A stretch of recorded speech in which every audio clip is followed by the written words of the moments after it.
Maria Felipe, welcome So today. excited to be here with you, sister. Thank Oh you, my sister. gosh. Thank you for being Happy. here with me at the Foundation for Inner Peace. And I have to tell you that before we have a lot to talk about today, of course, but before we begin any meeting or event, we like to say a course prayer. So I have one. Would you like to join me in it? You can say it with me or Yes. you can sit. Yes. Okay, wonderful. So Let's this is start. one we often use. It's the prayer from chapter 2. I am here only to be truly helpful. I am here to represent Him who sent me. I do not have to worry about what to say or what to do because He who sent me will direct me. I am content to be wherever He wishes, knowing He goes there with me. I will be healed as I let Him teach me to heal. I will be healed as I let him teach me to heal. Amen. I'm here to be truly helpful. When we read this prayer, Celine, I always ask people, are you ready to really do that? Like, are you really ready? Because Yeah. one thing is to read it and to feel good and feel connected. Another thing is really um, dedicating yourself to living it. Yeah. It's And very different. So I always say, oh, those words are really nice. Are you ready to live it now? it's really great. And I hope that much of our conversation, I'm sure it will, because we will be guided as we are meant to be guided. But we'll Yeah. cover that today because that is something that actually comes up in my mind a lot. And especially Mm, having been a course student for many years now, I think we probably have been studying the course almost the same amount of time. For me, it's been 20 years. I think you maybe a little bit longer. But mm. anyway, want to get in and say thank you again. It's Thank such a you, sweetheart. joy to It's an be here with honor. you today. It's an Yes. honor. It And really is. and especially so close to the release of your new book, Live Your Happiest. So I read it, have taken some notes, and we will definitely be making space to talk more about that and a little bit later. How Um, exciting. I Thank feel you. truly grateful to be one of the many people you've touched over the years with your joyful, grounded way of teaching the course. You're an author, healer, speaker, and longtime student of the course. And you've lived and worked in worlds beyond the ones I'm naming here, such as entertainment. So many of our audience already know and love you. And I'm sure there are also newer course students who are just getting to know you today. So you've had such a vibrant journey from the entertainment world to becoming a spiritual teacher. So to start us off, can you just tell us a little bit more about your story? How did a Course in Miracles first come into your life, and what clicked for you? That's a big question. That's a big Yes, question. I yes. always say, and I'll let you know how the course came into my life because I love to share that story. But I always say from boxing announcer, WWE host to spiritual teacher, to reverend. It's just so, I don't know, it's just radical, just like the Course in Miracles is. But I feel that that was my past path, obviously, to get to where I am today. Course in Miracles came into my life in a very important moment that I really needed it the most. I think a lot of people can relate with the course coming into their lives um, after a prayer, after sometimes getting on your knees, or you maybe you don't have to go get that far, but you find it meets you where you are. Mm-hmm. It's just that it's that magical, you know. Um, I went through a very difficult depression in my early 20s, Mm-hmm. kind of going to my teens into my adult life. I feel they don't really teach you a lot of tools to become an adult in this world, this dual world that we appear in. It's challenging to become like an adult and have responsibility. I was a very taken care of child, so I kind of felt enabled. So I felt very something I'm sure a lot of people could relate. It's like I can't handle life kind of mentality. and very insecure. Aside from me, modeling for years and et cetera, I never felt beautiful. I also addressed that in my second book now, of how I was the skinniest I've ever been, the most beautiful probably I've never been, and didn't even believe it, didn't even see it. It's incredible. That's why our looks have nothing to do with anything. Yeah. It's Yeah. just such an Yeah. inside thing. And I read A Return to Love. It was called to me, and I'm sure many people have found the course through Marianne Williamson, but Yes. I specifically was at Barnes and Nobles. I was looking for an answer. I was not feeling well mentally, and Mm. her book popped at me. She kept on saying A Course in Miracles, this blue book, over and over and over again. And I'm saying, well, who's this Jewish lady talking about God and Jesus and this blue book? And what the heck is this blue book? A few years later, I just forgot about that. A few years later, um, after reading her book, it made me feel better. And then I went to of Miami. And Unity churches really support course groups. For those that don't know, Unity churches have always been very supportive of having study groups at their churches, which is beautiful. And that's how I was able to start studying it. I was in the bookstore. Somebody said, The Course in Miracles is going on today, a workshop. And I was like, is that the blue book that this lady was talking about, that I read, Marianne Williamson? And I put them together and I was like, oh yeah. So I went to the workshop, Celine, and this guy, I'm never going to forget, heavy set guy, he said, starts talking about the Course of Miracles. And he said, Course of Miracles is basically, you're responsible for your life. You're not a victim of the world. He said concepts like you forgive people for what they didn't do. And I almost fell off my chair. Had never heard these concepts before. I was in shock, utter shock, with the radical teaching that he was saying over and over and over again, that this world isn't real, it's an illusion, the dynamic of Hmm. cause and effect, the projection, all of it Yeah. resonated with me. Like, I don't know what the heck this is, but this is it for me. Like, I knew it, I didn't understand it. I would that night buy the book, I would get into the study group there. I had an incredible facilitator. Whoop whoop for facilitators out there. She made a difference in my life. Her name was Lucette. She had her own group. I would join her every week.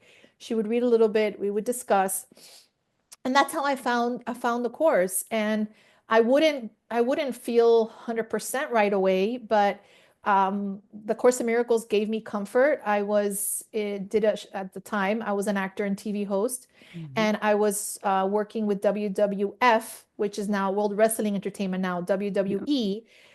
Celine, I was so insecure in that job. A lot of people don't know. I got that job when I was in depression. Like, I was out of 500 girls, I stood up there. I still don't know how I got the job, but I got it. That's why I tell people, you're going to manifest regardless. It doesn't matter if you're depressed, because it has nothing to do with your mindset to create things. You're going to create your script if it's the highest and best for your soul.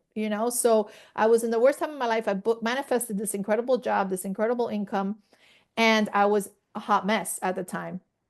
And I would read the course in the Bible hand in hand in my hotel rooms while I was traveling to Albany, New York, and Vegas and all these places. I was there in the time of The Rock, Stone Cold Steve Austin. Like, this was a big Hmm. year, the Hmm. 90s. So I had this big job. I was coming out of this jumbotron in front of like over 20,000 people, and I had to like interview these wrestlers next to the ring. I wasn't even the ring girl. I was the host of it all. And they were trying me for the job. They weren't even giving it to me. They were going to see if I was okay. And I was like, oh my God. So I had my course book in my hotel. I had my Bible. And I remember, whatever I can grab, whatever nugget I could grab. It could be the world I see. It could be I'm not a victim of the world, or it could be I don't know what anything means. I would do that one a lot. I don't know what anything means. I don't know what this judgment means. I don't know what this judgment on myself means. Like, that was a very popular thing that I would do. Then also, Celine, something that helped me is that I started to read the course on my own, and I would interpret it on my own and also with my friend. We would go back and forth, and we would share Hmm. notes on what it meant or what it didn't mean. And then I would tell her, you know what, I want to start a group, and I want to do this and I want to do that. It was just like this natural relationship with the course, like if I knew it. or I had some sort of relationship with it, that I would somehow help or I would somehow do something with it. At that time, I didn't know we'll get to where I am today, but at that time, I can already feel it living in me, and I could see and not make sense now why I am teaching it and facilitating now. I get that because of that. So Yeah. I used it for a long time in my life because I was very codependent in relationships. I was looking for love outside of myself consistently. And I suffered a lot with that. So I would use the course a lot to help me, to ground me, to help me change my perception about things. But I have to say, and Celine, I didn't feel the best. Mm. It was like a struggle of, it would help me. And it was, there had to be a change for me to be able to fully live it or feel it or experience it the way that I do today. And that we can get in when you're ready. But, Yeah. that's why it had to be an uncompromising nature for me to finally get it the way that I Yeah. have, you know? Sure. Sure. Yeah. And probably similar to my experience, we've already said, you said this was a big question to you, but A Course in Miracles is a very big teaching, as you know. Oh, oh yeah. Big, very big, It goes very very deep. big, very And big. Yeah. at least I've experienced it myself where I feel like, oh, some of this feels very natural to me. But it really took years until I like could step in down into it and feel like really starting to become very versed, with the teachings, not just with my mind, but really what it was saying to my heart, you know. Mm-hmm, mm-hmm. So, I know that a big part of your work and what I've read from you is really living this, truly living this, and not just talking about it. It's so easy to talk about this, but I have learned that when the rubber really meets the road, when you have to apply the practice. As you say, I love in your book so much, you say the cuckoo The, thoughts, the cuckoo mind, the cuckoo the mind. cuckoo Yeah, the mind. cuckoo. Yeah, yeah, yeah, yeah.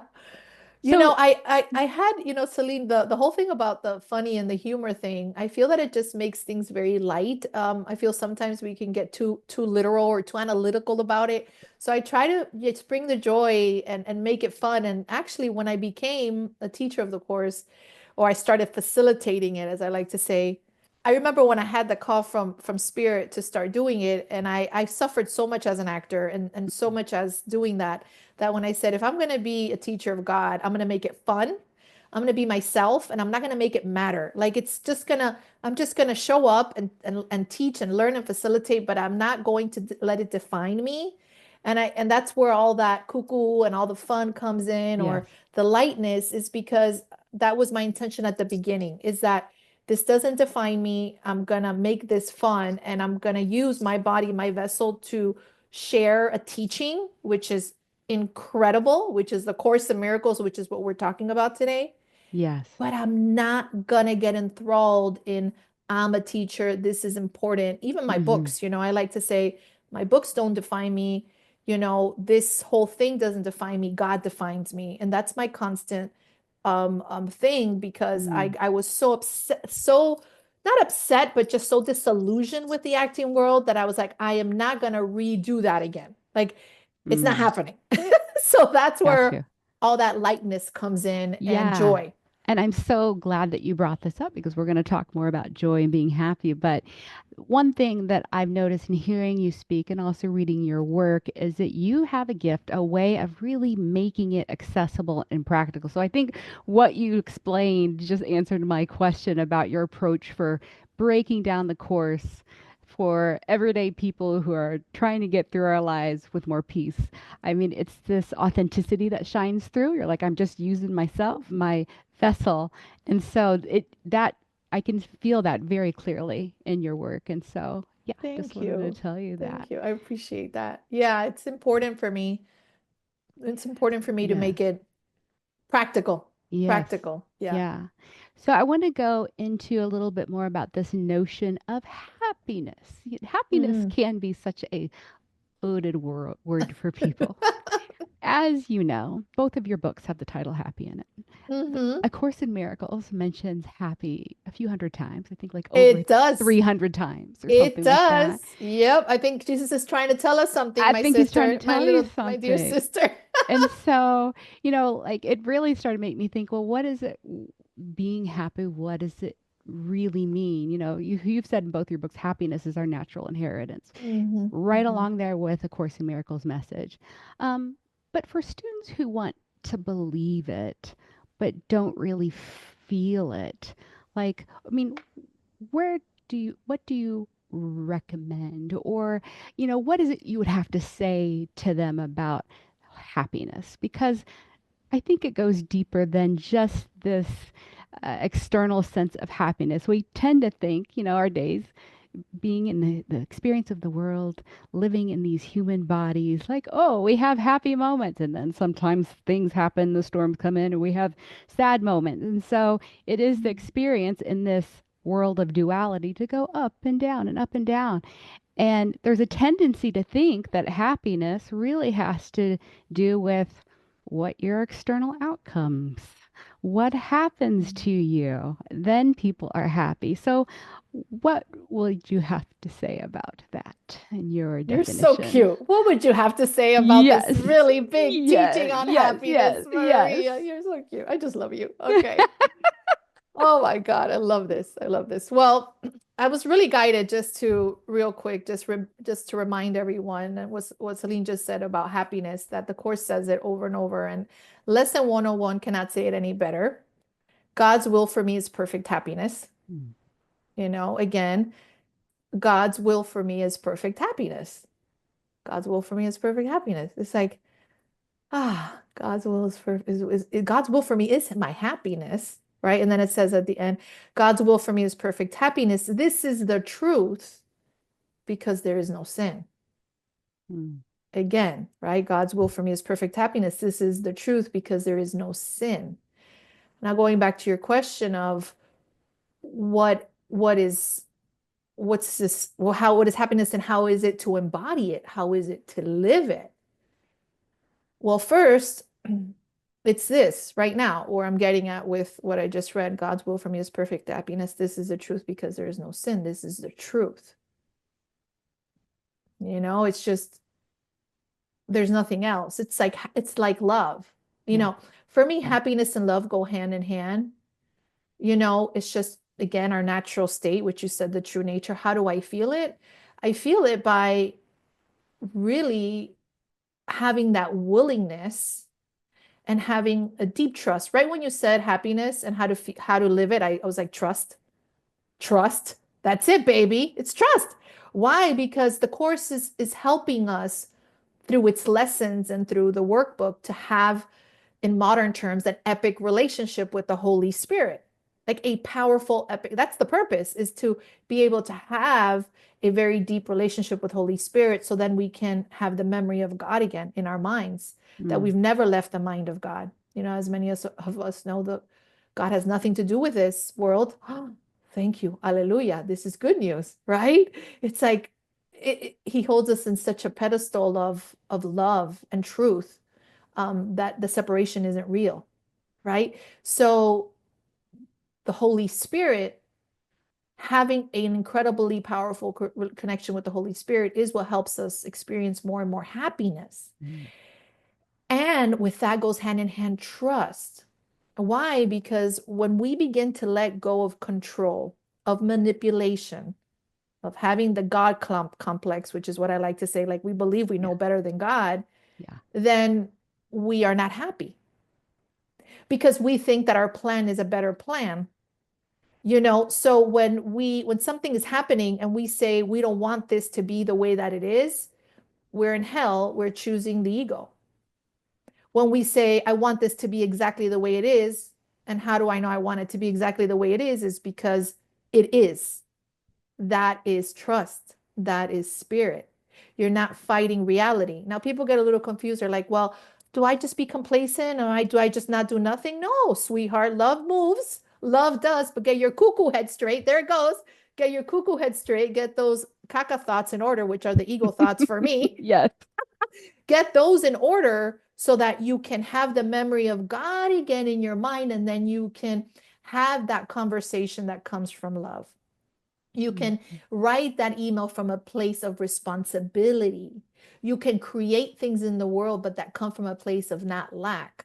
So to answer your question again, it's all about trust.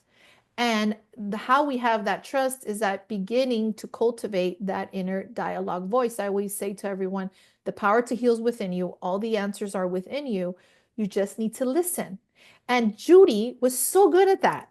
I mean, we've heard her, Judith Scott. She was such I call her like the master channeler. Like she really channeled spirit. She asked spirit for everything. And I think that that's a beautiful role model to follow. And also Jesus was a model of that as well, constantly praying, constantly asking God and Holy Spirit for answers.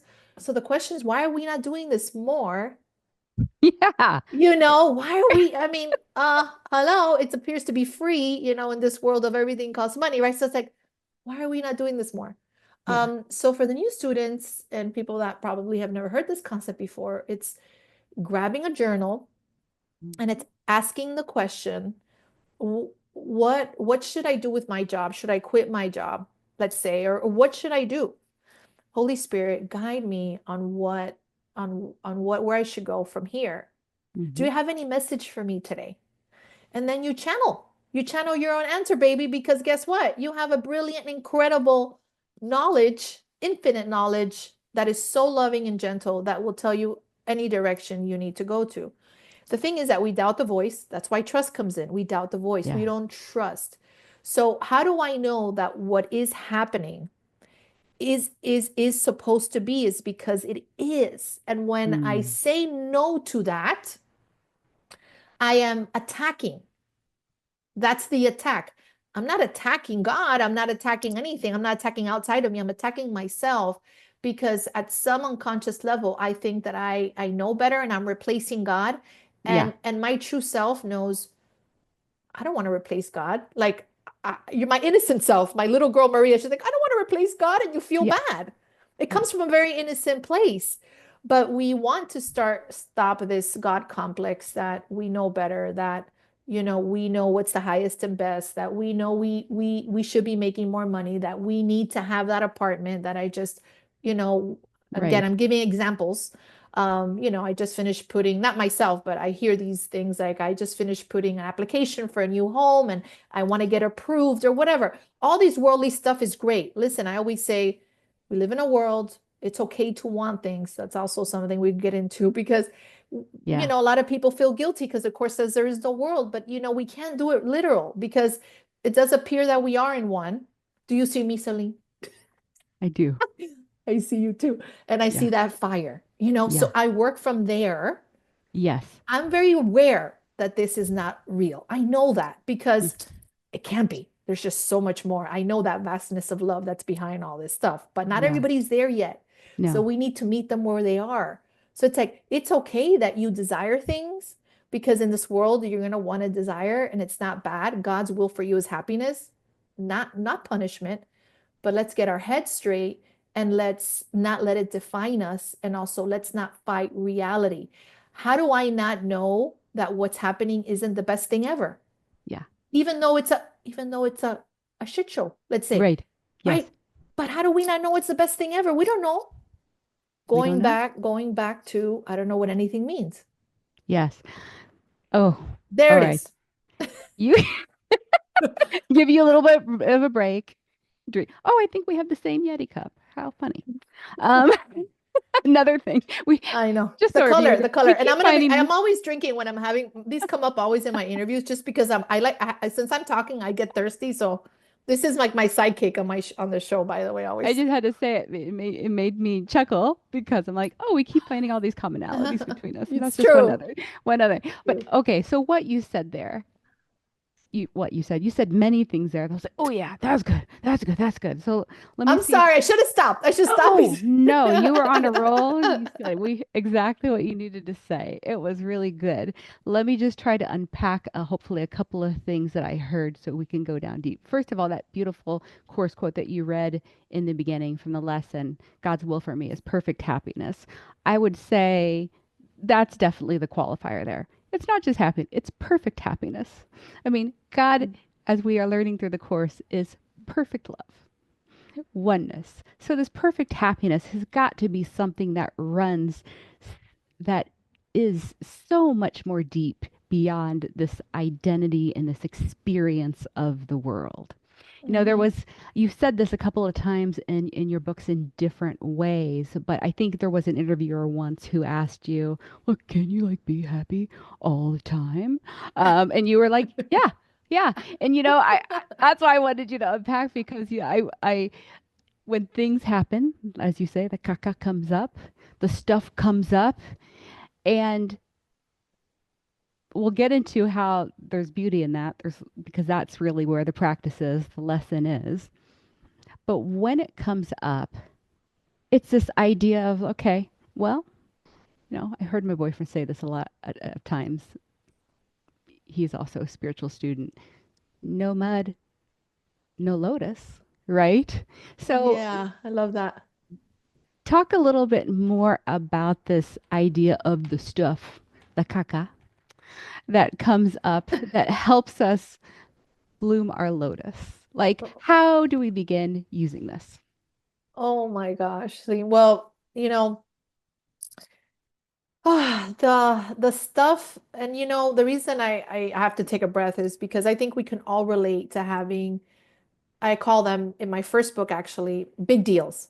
So we all can relate to having big deals. And it could be any type of deal. It can be a loss of a child, which I actually speak to in my second book, Mm, grief and loss. But it could be money. It could be even myself, in 2013. I'm very open about it in my first book about having my ectopic pregnancy. yes. That was very painful, but not also painful in my body, just emotionally and physically. I was already teaching at that time and in churches speaking when that happened. But I know that every time, and this is the big one, and I've learned this throughout the years, it's the F word, it's forgiveness. That is the key to really getting over the caca is practicing the F word, practicing forgiveness. Forgiveness, I always say, is our superpower in this world. It's our key back home. And I'm not saying back home because we're already home, but the awakening to that, like remembering we haven't left our home. And the way that we live forgiveness and really deal with those thoughts, first of all, it's awareness. It's a very deep Mm, awareness. I mm-hmm. I I can't stress it enough. The more aware you are and the more vigilant you are, the vigilance the course Yes. talks about, Yes. vigilant, there's no coincidence why Jesus says be vigilant. Yes. It's teaching us awareness, like be very vigilant, be very aware of your thoughts, be very aware of your environment because you will be thought. I don't know if you've noticed that we're thought. I mean, do you think I'm going to think this now? It just comes. Exactly. Yes. Right. Love. I mean, right? It's like Right. we're just they just come. And then you can meditate all day long and then even bad ones come. And even if you're meditating, it's like it's a natural thing. Your mind is always going. So you want to be very aware of your thoughts, of your environment, of your emotions, of where you are. That's why Eckhart Tolle's work is very popular. It brings you back to presence. It works because you're more present in the moment.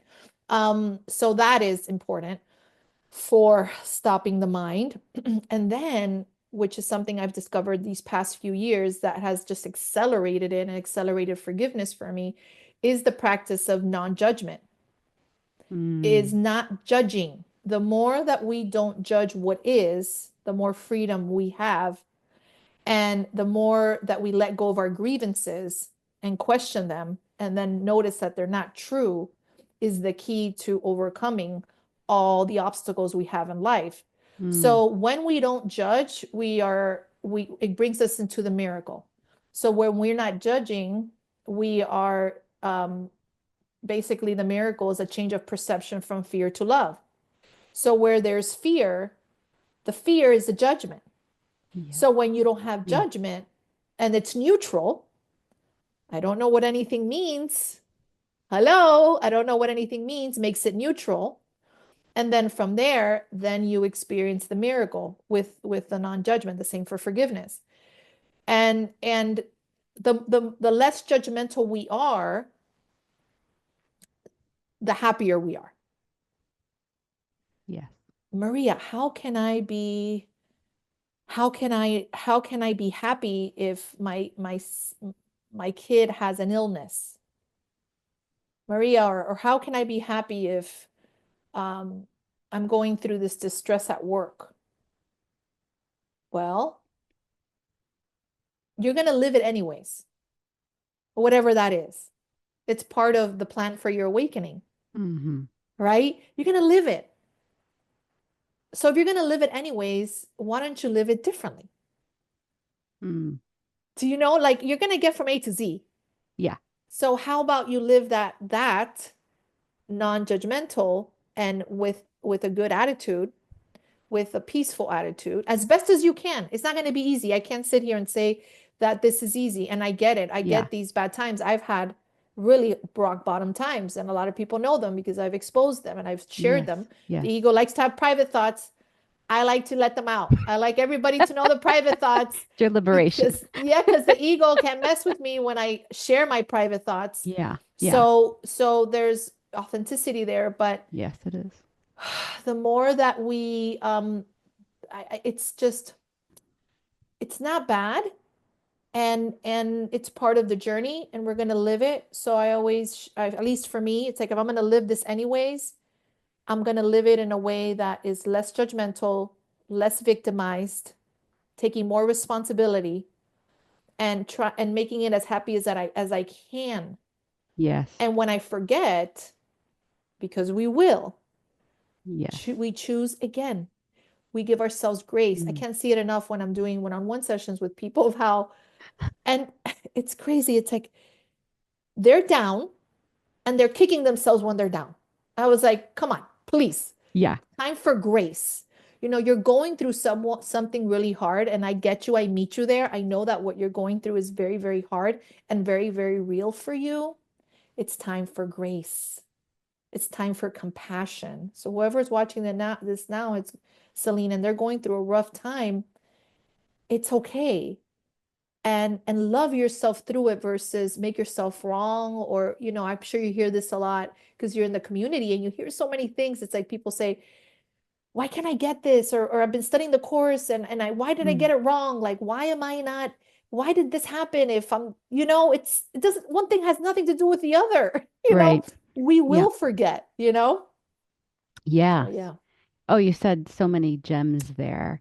Okay, And you press play and then I can't press play. stop. So, No, no, no, no. That's okay. in That's why I, Spanish, you call that una cotorra. Una uh-huh. cotorra is like a parrot. I'm like a parrot today. And I didn't even have Cuban coffee, but This is perfect. Okay, before I forget what I was going to say, I love that you brought up the choose once again, chapter 31 in A Course in Miracles, of course, the final vision. There's a section 8, choose once again.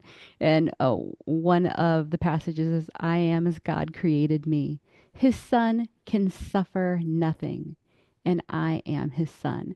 So, what you said there, I think, was very, very key as far as awareness, choosing once again. I love the fact that you're like, where's the grace? That's something I've experienced a lot. And I will even say with myself as well as others. Like when you're down, there is a tendency that ego is, it can be, what does the course say? From suspicious to vicious. It can mm-hmm, really be divisive and it wants to keep you down and limited. mm-hmm, And so I love that. Take a step back, give yourself grace. How important is that? Um, yeah, yeah, in your work, you refer to and you acknowledge, and I want to acknowledge it here too, because I know it's had a lot of impact on you as well. The Work by Byron Katie, mm-hmm, and even mm-hmm, in your book, at one point you said, I see this as not taking place of the course, but the work amplifies, in your experience, it has amplified your practice and your understanding of A Course in Miracles principles. And so, without, you know, further ado. Yes, but give us, just a high level summary of 3 bullet points. I know that you have lots of great practices and things that people can certainly read in your book, but what is it about those steps that are like or have helped you with the forgiveness of A Course in Miracles? What can you give us 1 or 2 or 3 points on that? Thank you, sweetheart. Yeah, Yeah. this is a big question. Again, Yes. I feel that the information that we're sharing here, my goal, and hopefully I trust that it will be helpful. And I feel that this particular question is important because I feel if I didn't think that something could be so transformational, I wouldn't have included it in my second book. It Mm, really has to be aligned for it to be so impactful that I did that. And the truth is that I always had, and I'm sure, and I know that you know this for yourself, and I'm sure people watching, that forgiveness is tough. It's a tough teaching in the course in the sense of some people can't wrap their head around it. They don't understand it, especially earlier students. And even late bloomers like me, I still couldn't get it for so many years. It was like you forgive people for what they didn't do. Forgiveness is only the love you gave and the love you received in the past is the truth. Everything else is an illusion. The forgiveness, the world began when the Son of God forgot to laugh. All these concepts, right? Oh my gosh, powerful things, powerful concepts. Of course, shares about forgiveness. I have to tell you, Celine, forgiveness was one of the hardest things for me. And I started to the disappearance of the universe really helped me unlock it a little bit. Gary's steps through his teachers was very powerful, the forgiveness process. And I remember it very, very vividly. It was you take responsibility for what's happening. The second is basically you recognize that everything's love or a call for love. And the third step, I don't know if it's exactly from his book, but this is how I interpret it. Then the yeah. last step is give it over to the Holy Spirit for a change of perception. Yes. So that was great and it worked, but I couldn't really wrap my head around how to really experience it in the level of awareness of a real deep sensation of freedom. Hmm. Like it just I hadn't had that yet. I had glimpses of it, but it wasn't 100%. I didn't get it. So a few years ago, I found Byron Katie on Facebook. She wrote something really powerful, and I really caught my eye. Then I got into her work. I'll share a cute story because actually they got the book and they actually wrote off chapter 2, which is the chapter that I share about. Yeah. But she knows I'm comparing her work to Course in Miracles, and she's really loving it. So I'm really happy about that. Good. But the questions are her 4 questions, the work that helped her wake up is it true? And then who are you with the thought? Who are you without the thought? And the turnaround. Okay. Now, if you say, is it true? And you say no, then you always say, are you 100% true? Is it 100% true? So that's how it starts. Hmm. I have to say, when you ask, is it true? And you're really honest about it, I feel that right there something starts to happen because you're already questioning something. You're not just letting your mind or your thought go. You're questioning it. Is it true? And then when you say, who am I with the thought? For me, it's like the Course in Miracles being able to share my private thoughts, Yes. right? So who am I with the thought? Oh, I'm sad. I feel nervous. I'm not present. I'm overwhelmed. I'm not good enough. I feel like I have to prove myself. All these private thoughts, right? Who am Yes. I with the thought? Then, Selena, this is the best part. It's who am I without the thought? Oh my God, girlfriend, this has changed my life. Who am I without the thought? Who am I without the thought? Like I don't have it at all? Hmm. Hmm. It's going back to neutral, like how the course talks about having the neutral mind. Yes. It's just neutral. You're just in oneness. That's where that takes you to. Who am I without the thought? Who am I without the thought? What happens there? No judgment. Yes. And then there's freedom. And guess what's happening? Forgiveness. That's Yes. what's happening. Yes. That's what's happening. So it's like, oh my God, I'm living the forgiveness the course teaches. And that answering that question, who am I without the thought, has brought me there. And then now I'm saying it's forgiveness on steroids. It's the forgiveness the course is teaching that it was so many years, over 25 years, something I found that helps us get there. And as a course facilitator, it's my job and duty to let students know that this can be also a way that you experience forgiveness. Right. Nothing will replace the course. The course is the course, but whatever amplifies it, whatever helps to get you through, or maybe even collapse a little bit of time for you, Mm-hmm. because I can be the little guinea pig, then I'm in, I'm in, I'm Yes. in, I'm in. So then you turn it around. You turn it around. So for a long time, I had this whole thought of Christian is mean. That was it. Not that Yeah. my husband's mean, but my husband is German. He's more stern. He's more structured than me. And I'm Latin, so I'm softer. I'm more joyful. It doesn't mean he's not. It's just I kind of would take it personal, or would make it be like he's too stern or he's too uptight or he's Yeah. moody or he's Yeah. mean, something like that. So I Yeah. did the work on that. I did the work on that. And when I did the turnaround, the thought was Christians mean, and I did the turnaround. The turnaround is always turning it around to you. Sure. I would say I'm mean to myself. I'm mean to Yes. myself. That is Yes. self-realization that the course is teaching. It's making you realize that the cause is not the person, the cause is you. And it's a mirror, and the problem is your thinking. Yeah. And it's our thinking, but it can often, I want to mention this because I know some people say, "Oh, I don't think that way," but it is a thinking that is in the subconscious, often out of our awareness, Mm-hmm. right? This is what makes it so divisive and with the push and pull. Wouldn't you Yes, say? yes. Yeah. Yeah, Because you're like, absolutely. But it could be any thought. It can be it could be any thought mm, that takes away your peace. yes. You can question it. Any thought. And when Yeah. you question it with these questions, you experience the forgiveness the course is teaching. You actually live it. You're like, this is what it looks like. And I realize that forgiveness is non-judgment. When Yes. I am not judging, I am forgiving. And forgiveness is basically our memory back to God. And in God, in the mind of God, forgiveness is not needed because everything's oneness. We are one there. There's no separation. There's no duality. It's pure bliss. It's pure heaven. It's like the play the Yes. not this. It's very different where we originate from, and we've never left. Obviously, it's hard to have that concept being in a body and talking right now and being Maria, right? Yes. But Yeah. I know I have the awareness that I am from that light.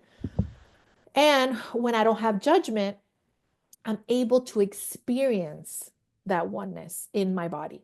I'm able to experience it in form. And then it's forgiveness to the max. Yes. And it's chapter 2 that I Hmm. speak about it. And I break down the course lessons on how it relates, some of the course lessons. But You do. I gave it to Stephen Mitchell. Stephen Mitchell is Byron Katie's husband. I gave him the chapter so Uh-huh. they can sign off on it, make sure everything's okay. And Yeah. he fixed a couple things, added the website and stuff like that. But he really enjoyed it. He really loved it. Oh, good. So it's really an honor. Yes. It's an honor. It's really is an honor. Just That because is. I know the freedom the questions give you. Yes. Oh, that's really great. And I'm glad I remember reading it and you did put like, this is what the course says when it comes to this step. And it is really right on alignment. So, just wanted to acknowledge that because I know it made such a big impact on you. Something that you said earlier that I thought was beautiful, and I think it's a part of all of our process, but me personally, is you said, who am I without the thought? And that is something that I feel like I'm still very much stepping into and will probably be there for a while. Last year, I did a podcast, Miracle Voices, with Tam Morgan and Matt McCabe, our podcast on forgiveness and our forgiveness story. And I shared a story about my life 15 years ago and how I went through a really terrible divorce experience. Mm, It really was. But, that was my biggest forgiveness story to date, I would say. And I've had quite a few, but yeah. that was what we often call the slow burn. But what is beautiful about that, and I see how much I had been studying the course for about 4 years at that time, and I was really getting used to, okay, this is where the rubber meets the road and really practicing it. So when things happened, it came up in the script, it happened in my experience. I knew Hmm. exactly where to go in my mind. And if it wasn't for my practice, if it wasn't for forgiveness and the dedication to not condemning, I mean, I would not even be here. I would be in a much different place for sure. So one of the things, the reason I'm bringing this up is because at the end, I think it was Maritime. So, well, how are you now with all of this? Because I shared like the whole story and everything, and they were really quiet. And it was like, okay, it was kind of a big deal. And even, I feel actually when I think about that situation, the people involved, I feel very at peace. I feel like there's very much love there. I can talk Mm. about things and not get emotional about them. But then they were like, well, are you, and then Matt, I think, said to me, are you done? Have you gone all the way? And I really had to be like, sit with it Interesting. Uh-huh. because, like, I want to say 98, 99% of the way, I think, Mm. but I think I think what I'm getting at is what you said so beautifully, like, who am I without the thought? Because what I shared with them is, I feel love. I can talk about them. I feel gratitude. But when I think about the story, I don't like the story. Interesting. I don't want Yeah. it to happen to me again. I don't. Oh. So it's like, who am I without this? So I didn't articulate it as well then, but Uh-huh. I have this intuition sense that as we keep practicing, at some point, tell me if you see it differently. At some point, we let go of it all. Just like the Course Mm. says, let go of this course and come unto God, right? Yes. But we let go of the stories of who we think we are fully. Like at some point, even the story is not going to even bother me. Who cares if it Mm-hmm. happens to me again? Maybe. Yeah. Yeah. Right? So Yeah. that's sort of what Yeah. I get from that. Like, who am I without this thought, this identity of who I think I am and how I should be treated and how I conduct myself through the world? So I just wanted to point that out because I think that is something that can be definitely a part of the journey, the Yeah, practice of it's forgiveness. it's it's like what happened and the story and what you lived. If you didn't have any judgment on it or it was neutral and you didn't like you didn't have any judgment on it, how would Yeah. it be? Right? Like just Yeah. think about it now. If you go there right now and like you don't it's neutral. Yeah. Yeah. What is there? It feels don't you doesn't it feel different just even me saying it? Yes. It's different. That's what I'm trying to get at. It's incredible the freedom that it gives you Mm. when you say, okay, how am I without the thought? What if I didn't have it? Then it doesn't mean anything, which is where the course is taking us, to Yes. just give it all and it takes something, but Yes. so well said, and I love that you've been able to work through that and that you realize also, hey, you know what? Maybe there's still a little bit because you know what? I love something Byron Katie says. She says, unless you want it to happen again, unless you're okay with it happening happening again, then your work is not done. Mamma mia, Papa Yeah. Pia. I mean, come on. Oh my God. Let me tell you, when my clients say, or I say, or I hear them say, they'll say, I never want to go through that again. I'm like, well, good luck with that. Yeah. because because you want to Yes. welcome everything. That's another complex we have of Exactly. God.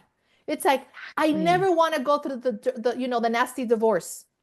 You know your work is done, or when you have forgiven, when you can say, you when you can say, um, I'm okay for it happening again. Like I'm I welcome it to happen again because you know that when you welcome something, especially if it's so big like that, Yeah. you know that if it comes up again, it's for your awakening and you get excited. You're like, oh my God, like this Yes. is actually for my awakening. But it's not, Yes. but then people think it's actually going to happen. That's not Yes. the, that's, it's Yeah. not literal. Do Yeah. you know what I mean? Yeah. Yeah. Yeah. let's pivot a bit because this Yeah. is something I definitely want to cover. I know we're getting close to time. We could just talk forever, but No way. Oh my I gosh. know, I know. But this is something I want to bring up that struck me in hearing you and reading some of your book about this idea of pain versus suffering. Can you talk about that a little bit about how they're different? Because the Course, of course, says we don't have to suffer. This is not our inheritance is perfect happiness. It is perfect love. How in your book you say you're going to feel the pain. You're going to feel pain, Mhm. but how tell me a little bit different. Tell me, I'm sorry, a little bit more about how you would define that. And because that I think for a lot of people it's like, "Oh, I don't want to feel the pain." I'm afraid, and course students alike too. You know, they've been on the path for a lot of years. It's scary to feel the pain. Of course, that's one of the ego's tricks, right? Mhm. But how would you go about that? What's the difference between pain and suffering? You know, for me, and I know that I discussed this a little bit deeper in the book, but pain is basically when we the deep pain especially is when, in the course teaches this, and I know you know this as well. It's when we the pain comes from the resistance, and it also comes from that separation. Hmm. That pain ultimately comes from we know we're disappointed in a way of we believe that we have wronged, we've done something wrong, that Hmm. inherent pain. That's the separation. That's why the only Yeah. sin that the course says there is the Yes. belief in separation. Yeah. And that's That's really deep out of our awareness. that's Right. exactly, but it comes up in this pain, Yes. and we think that that pain is coming from the divorce. We think that that pain is coming from the something outside of you, that the pain is coming from the situation. And again, then that causes the suffering because we have the pain, and then the suffering is the effect of that. It's the suffering comes when we believe the pain, and we actually when we judge it. So then we start to have this expression and this separation in our environment, in our world, and we become very disconnected. And then we suffer, and then hence we feel the pain because we are denying reality. Hmm. We're denying what is in the moment. And we've gone about it again, but again, it's denying the reality. When we deny reality, which is the reality of the moment, we are recreating the separation. Hmm. So it's like Hmm. when did the world separate? When did we separate from God? Well, right now. What are you believing? Hmm. What are you judging? So we recreate that separation again and again and again in our mind every time we forget.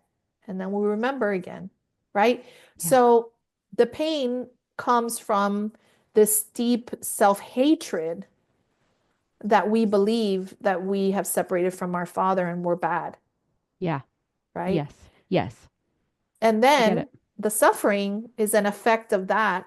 And then Yes. what we do is there's incredible things that happen in the world Yes. The that meaning, the stories, the right? stories, the narrative, the grievances, the course calls them the grievances, The right? grievances. We Yes. we have these, and then we believe it, and we how do I say it? Then we judge it. We Yes. believe it, we judge it, and The then vicious and then we cycle. and then we forget, and then we're asleep, and then it's like it's fine. But then I always say again, rock the baby. Byron Katie says this. I think I got it from her. Like, just rock the baby. It's like you're not gonna like if the baby's crying, you're not gonna be like, wake up, or just snap out of it. No, it's like rock the baby. It's like, oh, poor baby. They're believing their story. You Mm. know, or they're forgetting. You know, Yes. Yeah. it's not, it doesn't say anything about them. It's not personal. Just like myself, when I fall asleep, I fall asleep in the dream. Sometimes, I just yesterday, I had to give I have my book launch party coming soon, and I had to give an announcement at Unity Church. And I went up there, and I didn't feel like myself after. I mean, and I saw the video after it, and for the first time, and I never do that because I always said if I'm speaking, I don't judge because I decided to change my career, but I'm not going to make it matter. But I've been thinking about it like since yesterday, and I started realizing that. And then I snapped out of it because I realized that it's just a grievance. It's just unconscious guilt that's coming up for me. And I witness it and I don't judge it. And then I look at it and I'm like, wow, that was amazing. How I go up there, how I share about my book launch, Yeah. how I want people to show up, how it's not for me, it's for all of us to wake up, and then I'm judging myself. No, no, I'm not doing that. Yeah. And Yes. then I get out of it, Yeah. Yeah. but it Yeah. happens, But it happens. It happens. And that is what's beautiful, is what you said. It's about awareness. It's about being vigilant. It happens, but then you're aware and you're like, you can use the opportunity. Use it as Yeah, an give opportunity to ourselves do the work. grace. Yeah, and Yes. give Give ourselves ourselves grace. grace. Yeah, and love Mm. and compassion and we're so innocent, we're so loving, our inheritance is loving, and we just, when we're hurting and when we are insecure and when we're fearful, we do really, really interesting things. Yes. And we got to meet ourselves, Selena, with compassion and love and acceptance, just like our Father, how our Father loves us, as best as Yes. we can, And because things will happen, and the absolutely. more that we deny it, the more that we judge it, the more that we crucify ourselves, the harder it is. And it's fine. I tell people you can go that route. So it will lead you somewhere. But maybe if you change your perception, which the course is helping us do, and start to have the miracles in your life, then the journey will be not so difficult, not so hard. Yes. And we're Mm. also worthy of that. God's will for me is perfect happiness. This is the truth. Mm. God's will for me is perfect happiness. Like, this is the truth. This is the truth. Yeah, This is the truth. it is the truth.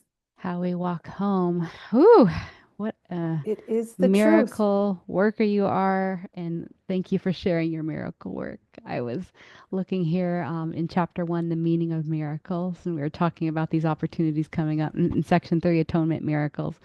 Um, Jesus says, the power to work miracles belongs to you. I will provide the opportunities to do them, but you must be ready and willing. I Oh love my gosh. Yeah. yeah, I love how in the book you say, you need mucho willingness. Because everyone says you just need a little bit of willingness, which is true. The course does say that, and then Jesus comes back. I was, yeah, but then it comes back in a manual for teachers, like you need an abundant amount of willingness Yeah. just to Yeah. practice that. Big, I always say big fat willingness, because it appears in this world we just need to have a lot of desire and a lot of practice and wanting, and I think the big willingness just kind of it like encompasses all of that. But Yeah. I feel that, you're right, and the course says it, we very uncompromising willingness. You want to forgive even if you don't want to. You want to take responsibility even if you don't want to. You want to let go of the victimization. You want to be more aware. You want to be more present. Yeah. Stop disrespecting yourself, and I say that for myself because I disrespected myself for so long. I wouldn't follow through with my promises to myself, or, letting people off the hook, or even like believing that something outside is my problem is disrespectful because the problem is not outside me ever. It never was, it never will be. That's what the course is teaching us ultimately. And the willingness to wake up every morning and want to go there, even though it's hard. Mm. Even though it's hard, you want to, wake up and say, okay, am I going to allow this to take away my peace? Am I going to believe that the source of my problem is outside, or I'm going to remember that the source of my problem is what I'm thinking and believing? Going back to the questions, which is where the causes of the suffering. Course in Miracles, cause projection. The cause is where in the mind, the cause is in the interpretation, the belief system, the grievances you're having, and that's the cause. And the projection is what Yeah. then you see it. There it Yeah. is. The husband's the problem, the boss is the problem, the friend is the problem. And then Yes. guess what happens? You suffer big time. And guess what? There's another way. There's another way to see it, which is the way of Christ's vision, Mm, the way that Jesus was leading us to, and he leads us with through Helen's channeling. He tells us very, very clear. Um, you know, God, you are as God created you. That is it. You are as God created you. And whenever you forget, remember, again and again and again. But mm, there needs to be this uncompromising nature to want to remember that. mm. And it has it's that vigilance, is that, wanting to be that happy learner, it's all of it, the Yeah. holy instant. Yes. That's what it means to be uncompromising, to be the happy learner. Uncompromising. That's been another thing aside from the work that I had to really, really realize was, okay, I'm compromising here. I'm making exceptions. Sure. I still want to believe this is my problem outside, and that's fine. Do I want to let it go now, or do I want to keep on suffering? Do you choose, Maria? Yes. Yes. And then I choose, and then I might forget again, and then I remember. Mm. And there's grace, grace, such grace, just a lot of grace. Ah, yes. So Grace. you've given us so much in this discussion. So thank you so much. Let me ask you this. Might be a hard question, but Maria, if I there like was, hard questions. I know, but you've I said like so hard many things. questions. Like, if there was one key takeaway, just something, the one thing, okay, or two things, whatever, the key main points, takeaways of A Course in Miracles that you think students should know. Maybe they don't understand something you see out in the field, whatever that is. What is that you would tell people about A Course in Miracles forgiveness practice? Mhm. I'm just gonna take a breath here, and let's see what comes through with spirit.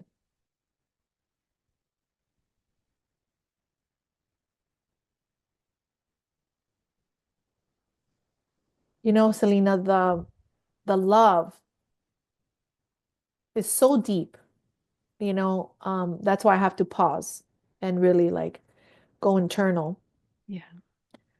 Um, the course is a course in remembering, for me. It just, when you read it, you can read a paragraph, you can read a sentence, and it will remind you of your true nature again. You will remember, and you won't get it maybe, but you'll feel it, you'll know it at in some part and level of the mind of where you can understand it.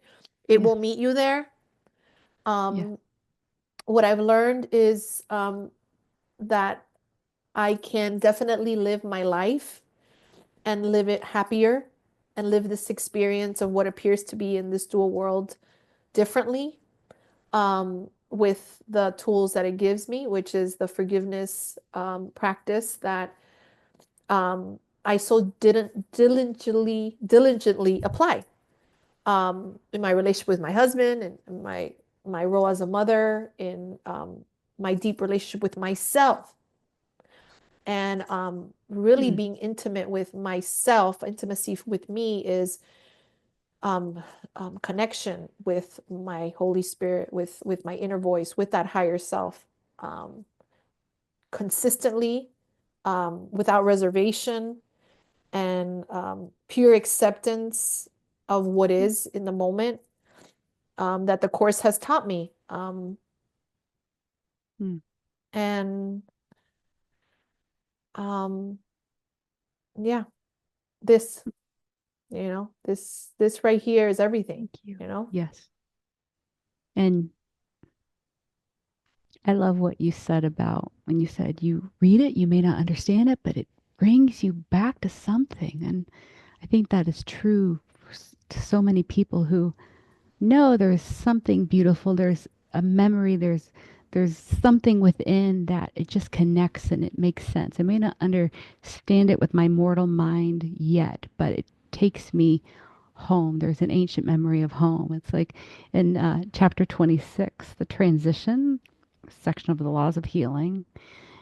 And in this paragraph, it says, the miracle but calls your ancient name, which you will recognize because the truth is in your memory. Mm. And to this name, your brother calls for his release in yours. Heaven is shining on the Son of God. Deny him not, that you may be released. Each instant is the Son of God reborn until he chooses not to die again. In every wish to hurt, he chooses death instead of what his Father wills for him. Yet every instant offers life to him because his Father wills that he should live. That's exactly what I felt is that memory. When I close my eyes and I connected with you, it's just that we get to remember. Yeah. I've been saying lately that we're not here to suffer. We're here to remember. Yes. I You love know, that. that's been lately. We don't need to suffer. We're here to remember. Remember. Yeah. And when we Yeah. took that moment to breathe and pause, that was a good reminder for me too. And I could feel it. It made me tear up as well. So Mm-hmm. thank you Mm-hmm. Mm-hmm. for using your work to share about these memories and share your heart. So the time is coming close soon. Um, Tell us what you would like to tell us about your new book and about your work. I'd like to give you some time for that. The Well, you know, I was just happiest? guided. I know you read it this weekend. So how did you Yeah. feel? Or what did you learn? Or how did you feel? Or anything that stood out for you? I'm curious. Yes. I Well, was of course, sitting by the fireplace. sitting by my virtual fireplace in a virtual world. Um, do you know that, of course, I think some of the inspiration for this talk was informed by what inspired me in reading your book. I Yeah. made some notes, and we certainly touched on uh, those thoughts about pain versus suffering. I wanted to go deeper into happiness and what that really is. You yourself exude so much love and happiness, and I've seen that time and time again from you. The work, especially, I felt like resonated with me. I saw, of course, a lot of commonalities, which before we started our recording here, we giggled about a few of them. But I was so taken about how relatable it was. And you just have this way to make it accessible and real. Mm, And I feel like that is really, really important. Um, when we're studying A Course in Miracles, it's easy to feel like these thoughts are very lofty or they may not pertain to us or I don't know how to bridge them to my experience. But my gosh, you do a really great job and you're very open, you're very transparent. You use your own life as an yeah. example. And that has happened to all of us. So this is what really struck me. Like, I feel the things that you wrote down are thoughts that I've had over the last 20 years, and you were the ones that just put them in the book. Mm, Um, I used to work before I joined the foundation for many years. I worked in social services. And so we would talk about this idea of when we deal with people, this idea in social work is unconditional positive regard. And mm, what it is, you've already said it once in this conversation today, but meeting people where they're at. mhm. And I think that's true not only in social services, but it is true in our work and our path of spirituality and how we conduct ourselves, how we connect with people, how we love people. You have a way and you talk about meeting people where they're at. And that's exactly what you do. And that's what struck me. So I Oh, thank you thank so you. much. Thank Thank you you, so much. Selena. Yeah, Yeah. the thank you for those kind words and for seeing it. You know, I can't say seeing me, just really connecting with the message and seeing the message. And, you know, this is the very first interview that I have based on the book. So it means a lot to me, it being in the presence of the foundation, just because the foundation is basically goes hand in hand with the work in the book. So it just it can't get any more aligned than it being the first interview about the book. But love is meeting people where they are, and I've I feel that nobody's wrong. I really be inherently don't believe that anybody's wrong. I don't think anybody's doing right. I don't think anybody's doing it wrong. And I think that love is that non-judgment. And mm, you can't tell everyone this world is not real. Yeah.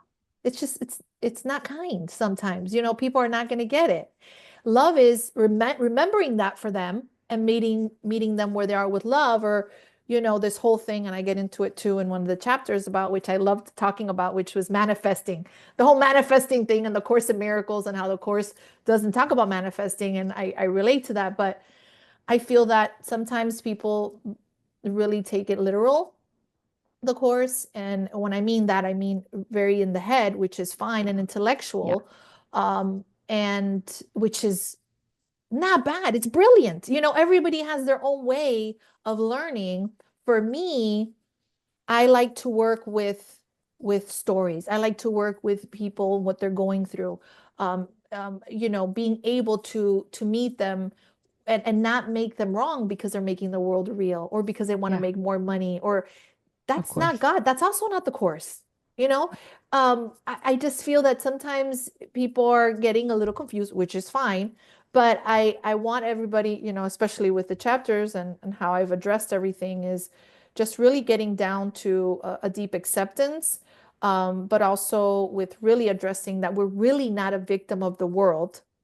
Really, I mean, that's very, I can't stress it enough. We're really not victims of this world, and that living a suffering-free life is possible. Mm. I'm very adamant about that, just because if you were asking me about happiness earlier, and I talked about this before in podcasts, it's like if fear is normal and having problems is normal and things being hard is normal, well, why can't the opposite be normal? Which that's what the course is teaching us, honey.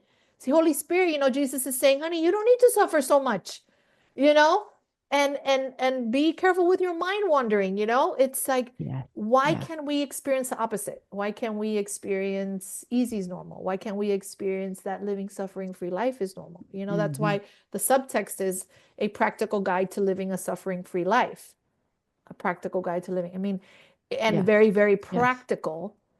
Yes. So yeah, I mean, the chapters, I'll just read them out loud so people have an idea. We're not going to get into the whole book, but the chapters are right here. You are forgiving deeper. You're questioning every thought, which we discussed today with the questions of Byron Katie. You are free from judgment. And as you can see, I say it's happening. It's like it's already happening. You are free from judgment. We are free from judgment. Yes. You are embracing all of you. This has to Yes. do all with like really embracing ourselves. I talk about how I was a model, and I tell people, to accept their big butt, their big nose, I just go into all of that. Yeah. You are healing your relationships. You're present and joyful. You're not a victim. You live without suffering. You create change, and you live your happiest. Yeah. So I it's did notice that on the titles. You're not saying embrace or live. You're saying you are. This you is are. happening now. Yeah, it's happening now. It's with the first book I did that as well. It's like that's how spirit guided it. So, Mhm. it was just an honor to be able to write another book based on the course. That's an honor and a privilege for me, because this is a teaching that has changed my life and continues and will continue to change my life as long as I appear to be Maria in this body. Yeah. And also to be able to have the honor of bringing a tool in to help students understand what true forgiveness is and have the experience of it, because we're so worthy of having the experience that the course is teaching about forgiveness. Like, we're Yes. so worthy of having that moment of, oh my God, I'm free. Like, this is no longer controlling me or hurting me. It's incredible. So to Mm. be able to share a tool that helps with that, I can go to sleep every night just with a happy smile, quiet path in summer, how the course says, a gentle smile, and I don't know how it says it, but yeah, Yes. that's Yes. how I feel, exactly how I feel with being able to bring this to the world this way. Well, Yeah. Maria Felipe, Thank you, thank you sweetheart. so much Oh for my meeting God, all it's of an us where we're honor. at. And An honor. congratulations on your new book. And Thank you. definitely come back to see us again. Oh my gosh. I love hanging out with you guys. I love everything you're doing and all that you give, sweetheart, and your dedication to this and how you're really just living that light, extending that light. I wrote that on the card when I sent you the book. You're Yes. just you're it says a lot and I don't know. I feel like the Angels are in a big stadium, just like, woo, Selena, go! You're the best, like rooting you on, It's a labor of love, and it's Thank awesome. you. And again, as I love to participate and work and collaborate together, and this is what it's about. Yeah. Yeah.